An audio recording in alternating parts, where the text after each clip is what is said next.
बिस्मिल्लाहिर्रहमानिर्रहीम। अस्सलाम वालेकुम। मैं हूँ शाज़ा शेख और वेलकम करती हूँ आपको लजीज़ मसाला किचन में। कैसे हैं आप सब? उम्मीद करती हूँ कि आप सब खैरियत से होंगे और मेरी दुआ है कि अल्लाह ताला आप सबको शाद आबाद रखे और अपने हिफ्ज़ व अमान में रखे। तो आज मैं आपके लिए बहुत ही ज़बरदस्त रेसिपी लेकर आई हूँ। बहुत ही आसान रेसिपी है। आपने वीडियो को फुल वॉच करना है, बिना स्किप किए सारे पॉइंट्स नोट करने हैं। तो वीडियो के लास्ट तक मेरा साथ दीजिएगा और अगर आपको वीडियो अच्छी लगे तो वीडियो को लाइक कर दें और चैनल को सब्सक्राइब कर दें। बेल आइकन पर प्रेस करना मत भूलें ताकि आपको आने वाली हर न्यू वीडियो का नोटिफिकेशन सबसे पहले मौसूल हो जाए। तो चले जल्दी से शुरू करते हैं अपनी इस प्यारी सी रेसिपी को बनाना बिना वक्त ज़ाया किए। तो हमारे पास है 2 बड़े साइज़ के आलू, इनका हमने छिलका रिमूव कर लिया और ये है जी बेसन और इसके साथ ही हमारे पास ब्रेड है और ये हम बना रहे हैं ब्रेड पकोड़ा रेसिपी। तो सबसे पहले आपने आलूओं को कटिंग करना है। इनको आप बारीक बारीक कतलों में कटिंग करके तो इस तरह से इनको लंबाई में कटिंग कर लें जैसे आप वीडियो में देख रहे हैं। और फिर इनको जी आपने सादा पानी में भिगो देना है ताकि इनमें जो स्टार्च है वो रिमूव हो जाए। तो अब जी अगला काम करते हैं। आगे क्या करना है, आपने जो हमारे पास बेसन है उसको जो है आपने छान लेना है और जब भी आप बेसन का इस्तेमाल करें इसको लाजमी छाना करें, बहुत ज़रूरी है। तो यहाँ पर जी हम तकरीबन 1 कप के करीब बेसन लेंगे और इसको अच्छे से छान लेंगे।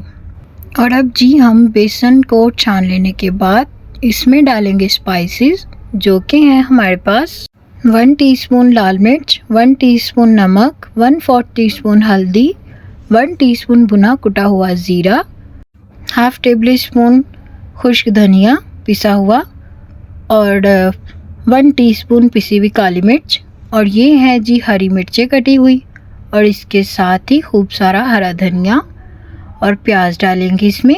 प्याज़ों की आप कटिंग देख लें, प्याज़ों को आपने बहुत ही बारीक बारीक कटिंग करना है। और अब जी जो हमने आलू भिगो के रखे थे पानी जो है वो गिरा दिया और अब इसमें हम आलू डाल देंगे और इसको हाथों से अच्छे से मिक्स करेंगे जिस तरह से हम पकौड़ों का सामान जो है वो रेडी करते हैं। और इसमें आपने बिल्कुल थोड़ा थोड़ा पानी करके शामिल करना है, एकदम से सारा पानी नहीं डालेंगे वरना ये मिक्सचर हमारी समझ से बाहर हो जाएगा। तो ये है जी अजवाइन और इसको आप जब भी डालें हाथों से मसल के, इससे इसका जो जायका और खुशबू है वो बढ़ जाती है। तो अब जी इसमें साबुत ज़ीरा जाएगा और ज़ीरा हमने पिसा हुआ भी डाला है लेकिन आपने 1 टीस्पून साबुत ज़ीरा भी डालना है, इसका टेस्ट बहुत ही अच्छा लगता है। और इसके साथ ही थोड़ा सा खुश्क धनिया साबुत भी डाल देंगे। अच्छा जी, अब शुरू करते हैं असल काम जो कि इस रेसिपी का मेन पॉइंट है। तो आपने ये ब्रेड पकोड़ा इस तरह से बनाना है कि आप ब्रेड स्लाइस को इस तरह एक ट्रे में रख लें और इसको थोड़ा सा प्रेस करके घुमा लें। और जब आप इसको थोड़ा सा प्रेस करके घुमाएंगे तो ये कुछ इस तरह की शक्ल में आ जाएगा, इसकी कटिंग हो जाएगी। तो इस तरह आपने इसको बहुत ही प्यार से जो एक्स्ट्रा इसके किनारे हैं इनको निकाल लेना है और इनको आप वेस्ट नहीं करेंगे, ये ब्रेड क्रम्स के काम आएंगे। तो ये देखिए जी, ये हमारा जो स्पंज की तरह ब्रेड का पीस है रेडी हो गया, जो कि हमारा मेकअप वाला स्पंज होता है। तो अब जी इस पर हम लगाते हैं मिक्सचर और आपने इसको दोनों साइडों पे लगाना है और भर भर के लगाएं, कोई मसला नहीं है जी, कोई टेंशन वाली बात ही नहीं है।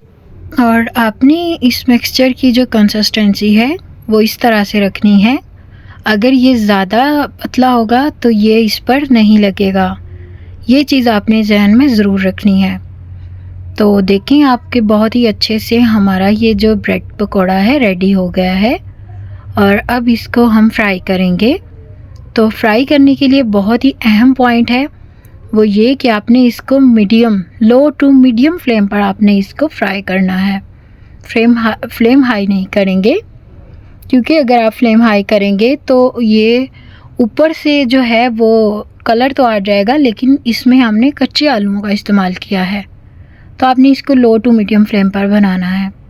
तो यहाँ पर हमने एक बैच रेडी कर लिया है और अब हम दूसरा बैच फ्राई कर रहे हैं। तो आपने इनको एक साइड से तकरीबन 2 मिनट के लिए फ्राई करना है और फिर इसको पलट दें। खूबसूरत सा कलर आने पर इनको डिश आउट कर लें। तो माशाल्लाह से आप देख सकते हैं ये है इनकी फ़ाइनल लुक। उम्मीद करती हूँ कि आपको ये रेसिपी पसंद आई होगी और मैंने आपको तोड़ के भी दिखा दिया है। देख सकते हैं कि ये बिल्कुल भी कच्चे नहीं हैं, बहुत ही मज़े के बने हैं। आप ज़रूर ट्राई कीजिएगा। आपसे मिलते हैं न्यू रेसिपी के साथ। अपना बहुत ख्याल रखें, अपनों का बहुत ख्याल रखें और मुझे अपनी दुआ में ज़रूर याद रखिएगा। अल्लाह हाफिज़।